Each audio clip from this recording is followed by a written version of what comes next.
হলো ওইটার যেটা 14/10 14/10/2021 যে ল্যান্ড টাইটেল যে মামলাটা হয়েছে সেটা আপনাদের যে সেপ্টেম্বরে যেটা রায় দিল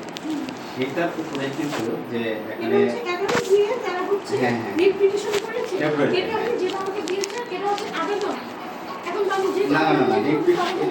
আবেদন না ওইখানে কিন্তু আপনাদের আপনাদের যে চিঠিটা ওইটার নিচে কিন্তু একদম স্পষ্ট ভাষায় যেটা লেখা আছে যে 4 সপ্তাহ মধ্যে ফেরতযোগ্য করা হয় এবং বিধি শুনানির মুলতবি থাকা অবস্থায় উভয় পক্ষকে নির্দিষ্ট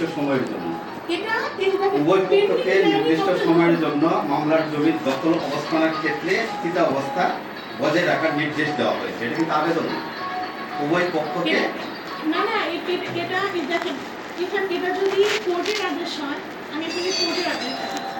আপনি যেটা আমাকে দিচ্ছেন আমি কোর্টের আদেশ আপনাকে দেখাই।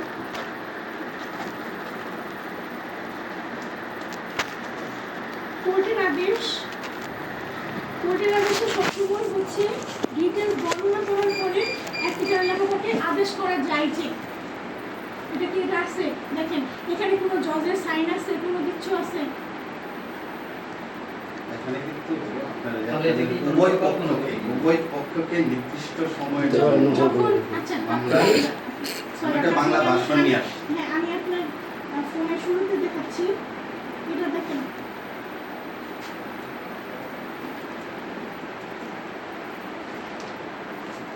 ট্রান্সলেট বাংলা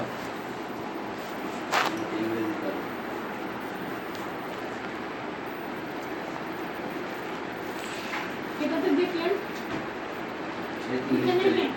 এখানে দেখেন আর এখানে দেখেন যখন কোনো মামলার রায় হয় তখন কী কী বিষয় এক্সট্রা থাকে আপনার বাদী বিবাদী রায় ঘোষণার তারিখ বা হচ্ছে রিট পিটিশনের তারিখ এগুলো কি কোনো কিছু আছে এটা তো আবেদন আচ্ছা আবেদন নাই তাহলে এটা যে বিষয়টাকে ট্রান্সলেশনের তারিখ পিটিশনের পরিবর্তে আবেদনটা করছে সংবিধানের অধীনে এটা হলো একটি আবেদন এই যে দেখেন একটি আবেদন অনুচ্ছেদের অধীনে একটি আবেদন গেল এখন থেকে যে রাইটে দিল আপনি এটা তো আবেদন উপরে লেখাই আছে তাহলে এই সিগনেচারকে এই সিগনেচার দেখেন এখানে কোনটা জজের সিগনেচার আমাদের করেন আপনি পড়েন দেখেন আমি তো পড়ছি দেখছি আপনি একটু দেখেন যে কোনটা জজের আবেদন এখন যেটা বিষয় হলো আপনার সাথে তখন কিন্তু একটা বিষয় আপনি নিজেই বলছিলেন যে এখানে উভয় পক্ষকে স্থিত অবস্থা বজায় রাখতে হবে না ওই দিন যারা ছিল না ছিলেন ওটা আলাদা একটা কাগজ ছিল এটা ছাড়া আলাদা একটা কাগজ ছিল এটা হচ্ছে আবেদন আচ্ছা এটা বাদ দিলাম আমি এইসব বাদ দিলাম এখন যেটা হলো আমরা এটা নিয়ে পরে এখন আপাতত এটা নিয়ে যাচ্ছি আমরা যে জন্য আসছি আজকে তারা মানববন্ধন করছে সেই মানববন্ধনে ওইখানে দেখা হবে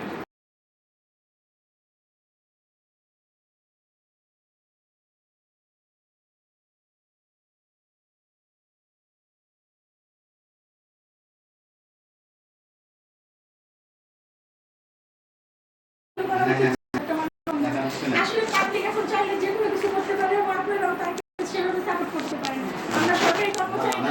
সাপোর্ট না আমরা কেন একটা মানববন্ধন করছে ওদের কথা শুনছি এজন্য তো আপনার বক্তব্য নিয়ে আসেন তাহলে তো এটা প্রচার করে দিতে পারতো উনারা যে দাবি যদি মানে আপনারা স্টেটমেন্ট নিতে চান ইউটিউব থেকে আপনারা নিতে পারেন কিন্তু কোনো ভিডিও না দেওয়া করে সেটা হচ্ছে যে আপনারা যে মামলার কাগজটা যদি দেখেন তাহলে জানতে পারবেন যে ওনারা যে দাগে মামলা করেছে সেই দাগে কিন্তু পৌরসভার যে মানে সীমানা প্রাচীর তার ভিতরে কিন্তু কোনো দাগ নাই ওই দাগগুলো নাই তাহলে সীমানা প্রাচীরের মধ্যে আমরা যদি কোনো বর্ধিত ভবন করি যেটা নিয়ে কোনো মামলাই নাই তাহলে সেই জমির উপরে তারা হচ্ছে কীভাবে নিষেধাজ্ঞা বা মানববন্ধন বা কোনো কিছু করে আপনাকে বুঝতে হবে যে দাগ কোনগুলোর উপরে স্থিতিবস্থা দেখ নিষেধাজ্ঞা দেখ মামলা চলো না পৌরসভার ভিতরে কোনো জমির উপরে তাদের কোনো নিষ্ক্রিয় নাই পৌর ভবন যেটা বর্তমানে পৌর ভবন যেখানে পৌর ভবনের জমিটার উপরে না পৌর ভবনের উপরে মামলা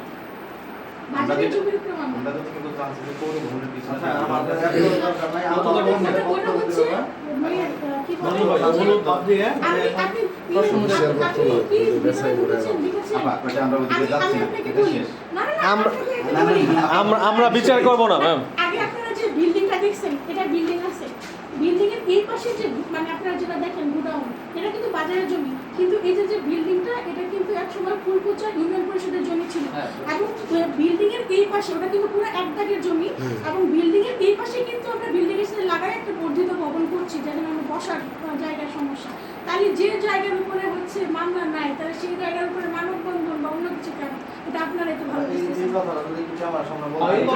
এই যে বললাম না, এর আগের বার কে যেন আপনাদের মধ্যে কে একজন আমার বাসায় গিয়ে ভিডিও নিয়ে গেছিল, পরে আমাকে রেভিনিউ স্যার সেই ঝাড়াটা উঠাচ্ছে। না, তবে এটা যেহেতু মানববন্ধন আছে, যেহেতু সামনে দিতেই পারে। আমি একবার স্যারের সাথে কথা বলি। জি, কথা বলেন। দিন শেষে একটা নিয়েছিলেন, আমি খুবই না না ঠিকই আছে, আপনার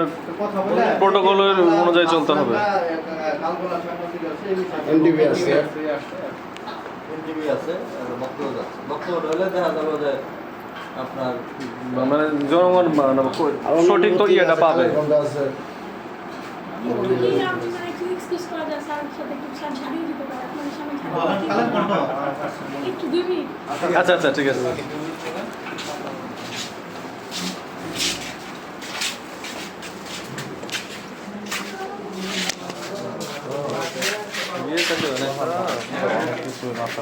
মালমূল যায় হারে না কি করে পরে করতে হয় হারে না